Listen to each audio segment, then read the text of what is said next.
Done. Any questions? Yes, sir. You introduce yourself, and then we take it up. Yes, sir. Yes.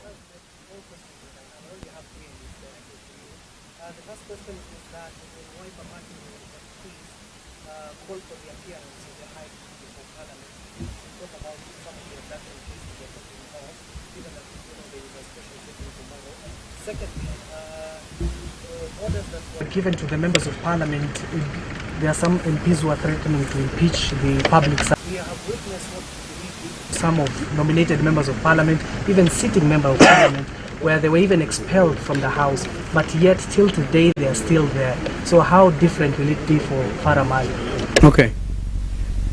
First of all, on Farah, he himself knows in his own mind, and it's for me a matter of grave, it's very heavy on my heart, because I've known Mheshimiwa Farah. I used to be a reformist, campaigned for him seriously in Dadaab, against that time an ODM candidate, and we won for Wiper. Therefore, it doesn't give me any pleasure. Even if, because there's that thing they always follow in the Constitution, unless somebody resigns in writing to Mr. Speaker, right? He will still sit there, like those renegade Jubilee MPs who are expelled. We know this. But beyond that, if you talk about the 13th Parliament, I repeat my earlier comments, that Parliament was impeached by the people of Kenya, led by the Gen Zs, on the 25th of June last year. So they lack moral authority to do anything. If the Wiper MPs were not in the majority of a very strong, solid team, we even stood against impeachment, because they said, they had what Kenyans were said, kufa driver, kufa makanga. Even if they bring that motion to oppose impeachment, but have we not heard Mr. Muturi tell them, bring it on, impeach him. But before you impeach him, please note you have been impeached by the people. That is the situation as it is. It's only that you cannot get arrest all of them like the Koreans did. And please, the reason the President of South Korea was arrested in State House was because he acted in contravention of the Constitution by declaring illegally martial law in South Sudan, in South Korea. That's why eventually he was arrested. We are talking about Mr. William Ruto, who has acted in contravention of the Constitution he sought to protect. The next round of demonstrations will go to arrest him. So, well, that's why my brother here is asking you, either pre or before or whatever, what the judge said.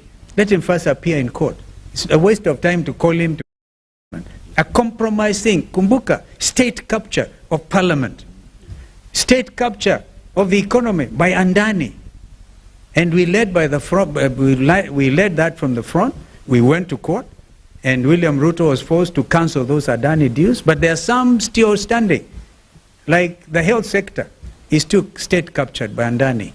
We know these things. So there's a lot of work to be done. Yes, sir. Oh, another Kimani Ngunjiri. Yeah, we know one. Yes, sir. Yeah.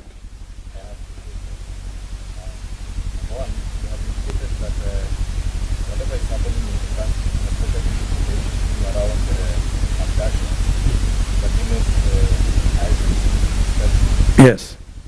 My question then is, are you having any plans to write the ICC concerning what is happening? Bwana Ngunjiri, Kenyans have gone ahead of me and ahead of us. 55,000 of them have directly petitioned the International Criminal Court. So this is serious, and I'm very proud to be a Kenyan at this time, because nobody is going to mess you up, ukiona. Nobody is going to preach fear to you. Nobody is going to even abduct you and think you are subdued, right? So, and I hope, by the way, before the 27th, the Mlolongo 4 will have been produced as well. And since it's Mr. William Ruto who makes the calls and they are released, let him also make another call, release them.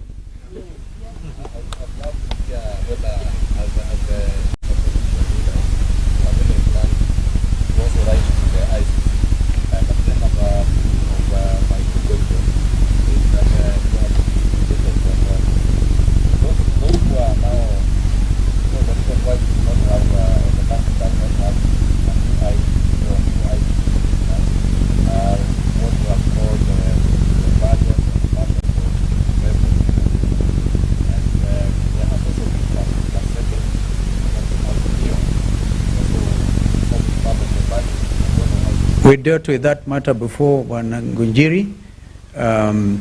If you're referring to Kokimuli's candidature, right, that was already given green light by a High Court judge, and then those puppets we are making reference to went on appeal. The appeal has taken inordinate, as experienced inordinate delay, meriting, in fact, necessitating the president of the Law Society, Madam Faith Odhiambo, to issue a statement on that matter, saying that the court system should clear any IEBC related matter, because that appeal has been lying there for three months unattended to. But I gather the matter is coming up, I think, on the 21st now. Let us hope it gets cleared once and for all. If Kokimoli loses, fine. If she doesn't lose, then the panel should be constituted immediately. Remember, we said, if by March there's no IBC, we will go to the streets, because these people are trying to pre-rig the 2027 election. On ICC, we have no problem. In fact, I think Paul Mwangi, dealing with the 2023 demonstrations, remember we lost over 65 Kenyans, and we wrote to the ICC. We are likely, we can combine all this now, and I thank you, Ngunjiri. We will take this up, but we need to consult with Paul Mwangi and compile a very strong thing. This here, a criminal enterprise established, which is clearly in accordance with the stipulations under the Rome Statute. Yes, Madam.